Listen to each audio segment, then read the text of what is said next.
My name is Deborah, and let me paint you a picture of my family. There's my mom, Karen. Yes, a fitting name, I know. She's all about her career and freedom. Then there's my dad, Tom, who's about as useful as a screen door on a submarine when it comes to parenting. My sister, Jessica, is 14 years older than me and couldn't care less about my existence. I came into this world as an unwelcome surprise. Mom was 42 when she found out she was pregnant with me. She thought it was menopause, at first. I guess the universe has a twisted sense of humor.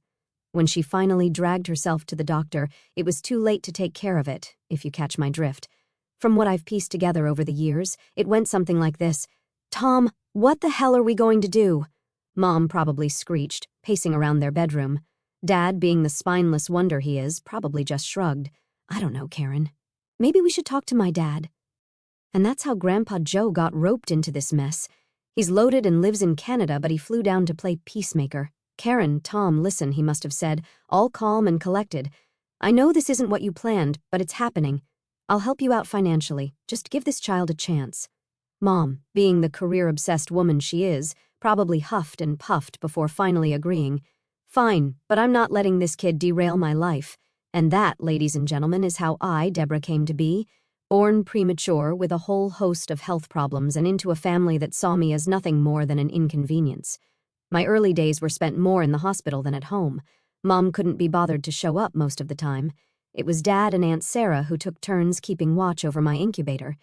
Aunt Sarah, now there's a saint if I ever met one. No kids or husband of her own, she latched onto me like a lifeline while my own mother was probably off closing deals and climbing the corporate ladder. Aunt Sarah was there, holding my tiny hand through the incubator's holes, whispering words of encouragement. When I finally got to go home, Grandpa Joe swooped in again. Our house wasn't big enough for 2 kids, apparently, so he bought us a new one. Growing up in that house was like living in a museum. Look, but don't touch, don't make noise, don't exist too loudly. I learned pretty damn quick that I wasn't part of the exhibit, just some unwanted artifact they couldn't get rid of. Mom and Dad were always working. When they weren't, they acted like I was some kind of leech sucking the life out of them. We had a parade of nannies coming through the house. Some were nice, some weren't, but none of them stuck around long enough to matter. Jessica, my so-called sister, might as well have been a stranger living in the same house. 14 years is a hell of an age gap, and she made it clear she had no interest in playing big sister. I remember one time, I must have been about 6, I tried to hang out in her room while she was getting ready for college. "Jessica, can I watch you do your makeup?" I asked, peering around her doorframe. She barely glanced at me. "No, Deborah, I'm busy. Go play with your toys or something." "But I don't want to play alone," I whined. "Can't we do something together?" She slammed her mascara down on the dresser and whirled to face me.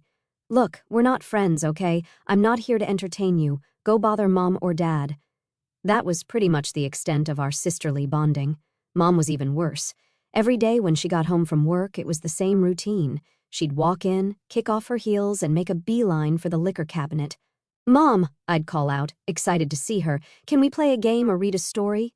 She'd pour herself a large glass of wine and sigh heavily. "For God's sake, Deborah, can't you see I need some peace and quiet? Go to your room and play by yourself. You're old enough to entertain yourself. And Dad?" He promised Mom he'd take care of me if she had me. What a joke that turned out to be. He was always too busy or too tired to spend time with me.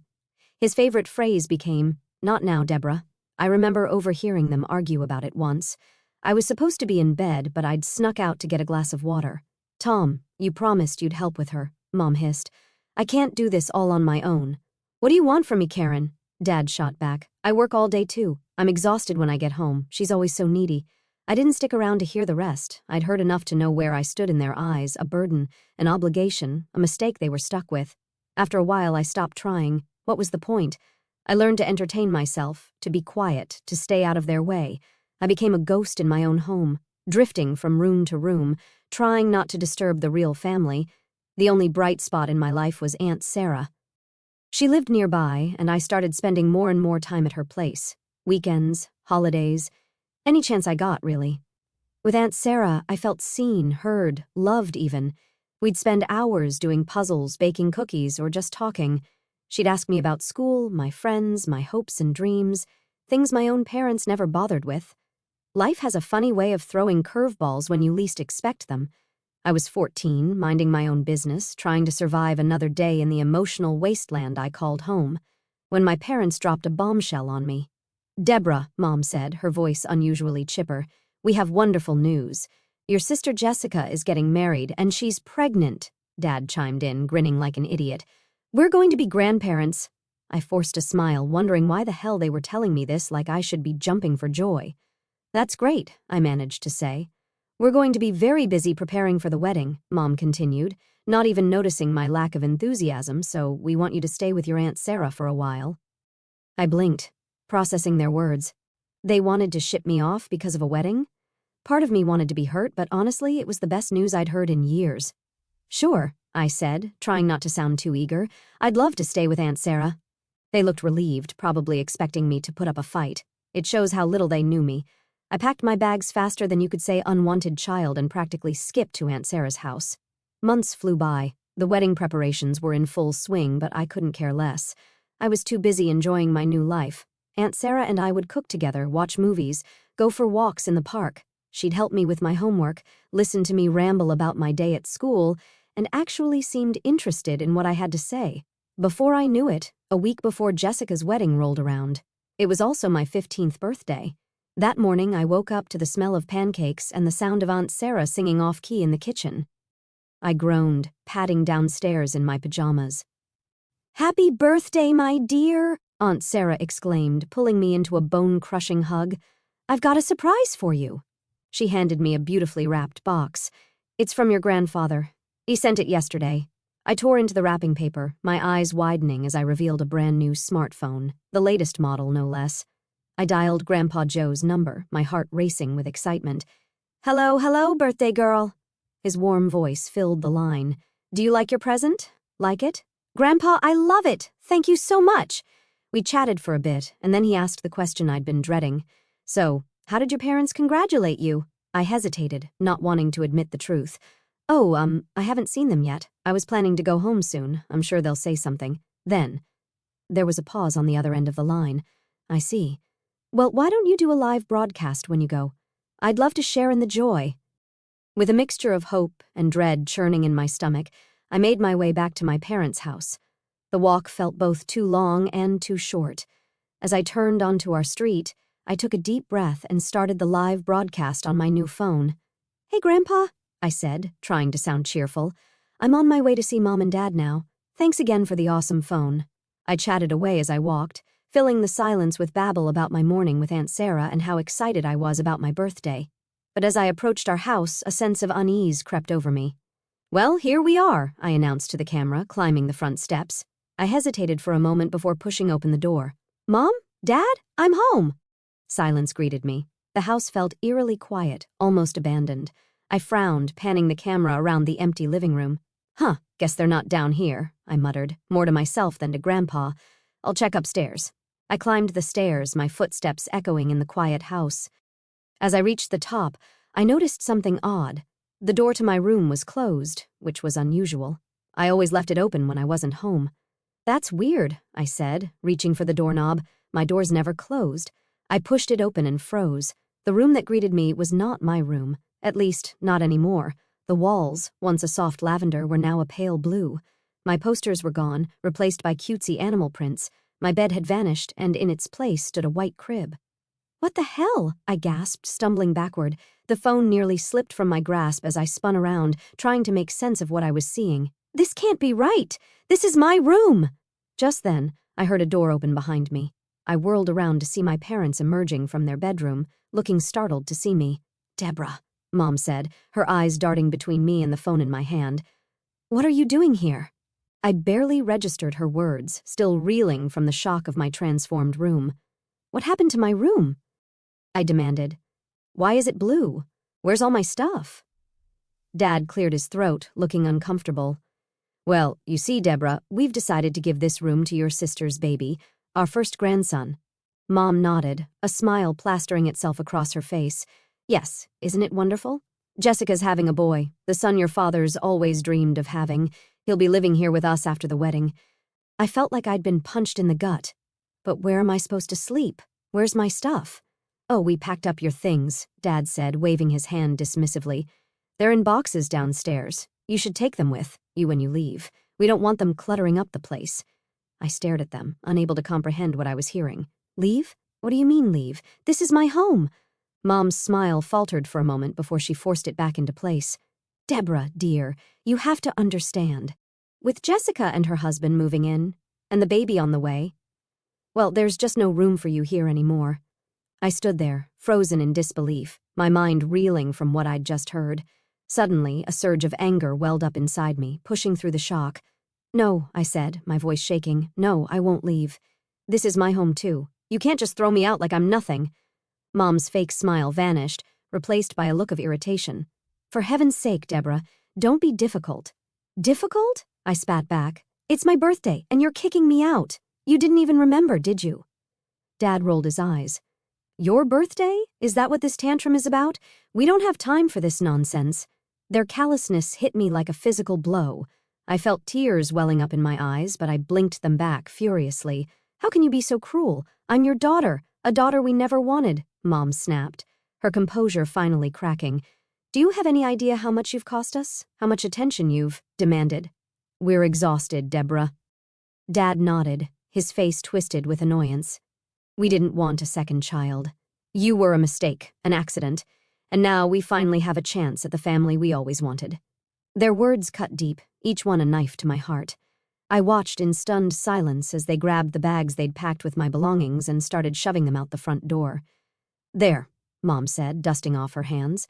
Now take your things and go to your precious Aunt Sarah. She loves you so much, let her deal with you. I couldn't move, couldn't breathe. This couldn't be happening. It had to be a nightmare. What are you waiting for? Dad barked. Get out! We have a wedding to prepare for, and we don't need you here complicating things. That's when the dam broke. Tears streamed down my face as the full weight of their rejection crashed over me. How could you do this to me? I sobbed. I'm your child! Stop it! Mom hissed, glancing nervously at the windows. You're embarrassing us. The neighbors will hear. Good! I shouted through my tears. Let them hear. Let everyone know what kind of people you really are. Dad grabbed my arm, his fingers digging in painfully. That's enough, he growled, practically dragging me to the door. Get out now, and don't come back. With one final shove, I found myself on the front porch, my bags scattered around me. The door slammed shut behind me with a finality that echoed in my bones. I don't know how long I sat there, sobbing on the steps. Eventually, I gathered my things and started the long, miserable walk back to Aunt Sarah's. The bags felt impossibly heavy, weighed down by more than just my possessions. As I trudged along, sniffling and wiping my eyes, a familiar voice suddenly cut through my misery. Deborah, can you hear me? I jumped, looking around wildly before realizing the voice was coming from my phone. With a jolt of horror, I remembered the live broadcast. Grandpa had seen everything. Grandpa, I stammered, lifting the phone with trembling hands. Oh, sweetheart, he said, his voice thick with emotion. I'm so sorry you had to go through that. Look, we'll sort this out, I promise. For now, go to Sarah's. We'll see each other at the wedding in a few days, okay? Try to enjoy your birthday somehow. His words managed to calm me down a little. By the time I reached Aunt Sarah's, my tears had mostly subsided. She took one look at me, standing there with my bags and puffy eyes, and pulled me into a fierce hug.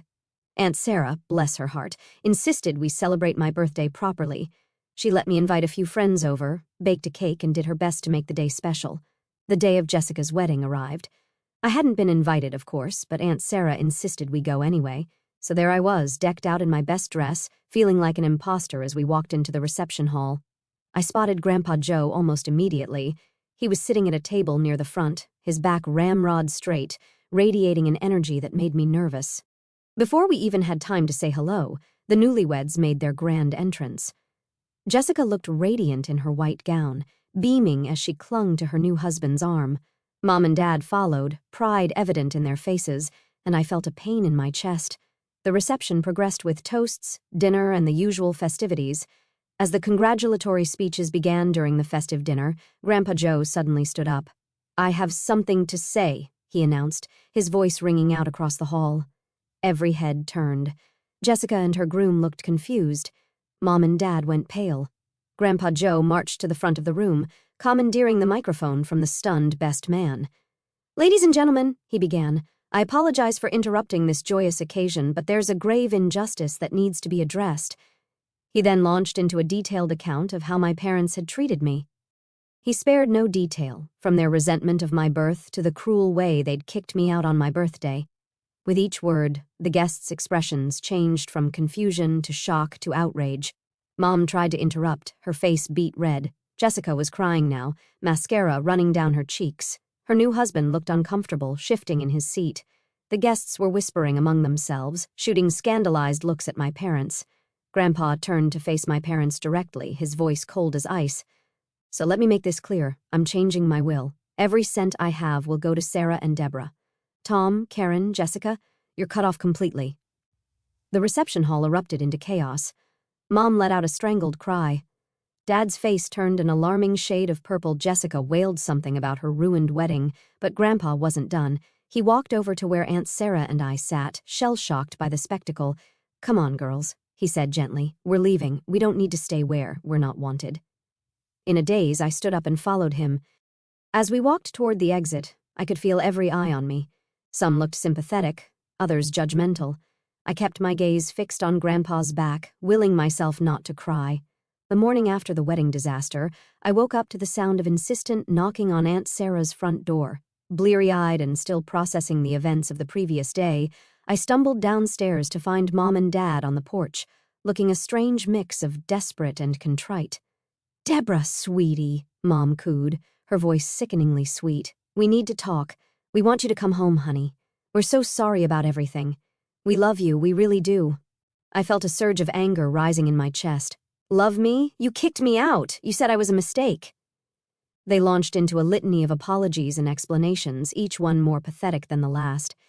But as I stood there listening to their desperate pleas, a realization hit me like a ton of bricks. "This isn't about me at all, is it?" I said, cutting off Dad mid-sentence. "This is about the inheritance, isn't it?" Their faces fell, confirming my suspicions. They didn't want me back. They wanted Grandpa's money. "Get out," I said, my voice shaking with anger. "I don't want to see either of you ever again." I slammed the door in their faces, leaning against it as I tried to calm my racing heart. But my parents weren't done. Over the next few days, they showed up repeatedly, each time more insistent than the last. They called, they sent emails, they even tried to rope in other family members to convince me. It all came to a head about a week after the wedding. I was home alone when I heard a commotion outside. To my horror, I saw Mom and Dad trying to force their way past Aunt Sarah, who had just returned from the grocery store. "She's our daughter," Dad was yelling. "You can't keep her from us." Something in me snapped. I'd had enough of their manipulation, their lies, their sudden concern for my well-being now that money was on the line. "Aunt Sarah?" I called out, my voice firmer than I felt. "I want you to be my legal guardian." The words hung in the air for a moment. Then Aunt Sarah's face broke into a wide smile. "Oh, sweetie, I'd be honored. With Aunt Sarah's help, we contacted a lawyer the very next day. The process wasn't easy. There were forms to fill out, interviews to conduct, and a court hearing to attend. But through it all, I held on to one piece of evidence that I knew would make all the difference. The video from my ill-fated birthday visit home. The day of the court hearing arrived, and I felt sick to my stomach. My parents were there, of course, playing the role of concerned, loving parents to the hilt. But when the judge asked for evidence and we played that video, the one where they kicked me out, where they told me I was unwanted, the atmosphere in the courtroom changed. I'll never forget the look on the judge's face as she watched my parents callously toss me aside. When the video ended, she turned to them, her expression hard. "In all my years on the bench," she said, "I've rarely seen such a clear case of parental neglect and emotional abuse." The ruling came swiftly after that. Aunt Sarah was granted full legal guardianship, and my parents' rights were terminated. As the gavel came down, I felt a weight lift off my shoulders. For the first time in my life, I was free of their toxic influence. Life has a funny way of coming full circle. Just when I thought the drama was finally over, Grandpa Joe called us over to his lawyer's office. As we sat in the plush leather chairs, surrounded by mahogany bookshelves and the smell of old paper, I couldn't help but feel nervous. "Deborah, Sarah," Grandpa began, his voice solemn but his eyes twinkling, "I want you both to know that I've made some changes to my will." He nodded to his lawyer, who pulled out a thick document. "As I promised at the wedding," Grandpa continued, "I've decided to leave my entire estate to you two. Tom and Karen are officially disinherited." I sat there, stunned. I knew Grandpa had threatened this at the wedding, but I never really believed he'd go through with it. As we left the lawyer's office, my head spinning with the implications of what had just happened, my phone rang. It was Jessica. "How could you do this to me?" She screeched as soon as I answered. You've ruined everything. I pulled the phone away from my ear, wincing at her volume. What are you talking about? Don't play dumb, she snapped. You turned Grandpa against us. Now he's leaving everything to you and Aunt Sarah. It's not fair. I want my share too. I felt a flash of anger. After everything that had happened, after the way they'd all treated me, she had the nerve to demand money? Jessica, I said, trying to keep my voice level, I didn't ask for any of this. It was Grandpa's decision, not mine.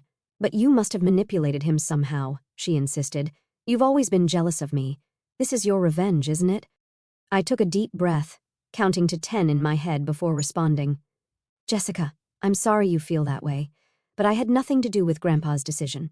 If you want to change his mind, you'll have to talk to him yourself. Maybe I will, she huffed.